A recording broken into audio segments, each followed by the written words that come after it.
দ্বিতীয় বিয়ে করলে কেন মেয়েরা মানতে পারে না? এটা তো নতুন কিছু না, কেউ ভাগ দিতে চায় না। কিন্তু আমাদের মা বোনদের মনে রাখতে হবে, একাধিক বিয়ের বিধান আল্লাহ রাব্বুল আলামিন এমনি এমনি রাখেন না, এর যথার্থতা আছে, এর যৌক্তিকতা আছে। যদি কেউ এই ক্ষেত্রে মনে করে কেউ যেন আল্লাহর বিধানটা আমি মানি না বা এটা আমার কাছে অযৌক্তিক মনে হয়, সাথে সাথে সে বেঈমান হয়ে যাবে। সবকিছু আপনার পছন্দ হবে তারপর মানবেন, তাহলে তো আপনি আপনার পছন্দের গোলামি করলেন। আল্লাহর গোলামি তখন হবে যখন আপনার পছন্দ হলেও মানবেন, পছন্দ না হলেও মানবেন।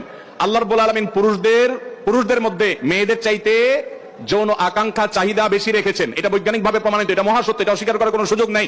এবং নানা বাস্তবতার নিরিখে আল্লাহ রাব্বুল আলামিন পুরুষদের জন্য একাধিক বিয়ের ব্যবস্থা রেখেছেন। তাছাড়া একজন নারী তিনি যদি একাধিক স্বামীর তার থাকে, তাহলে সেক্ষেত্রে সন্তান কার হবে নিরূপণ করা জটিল হবে।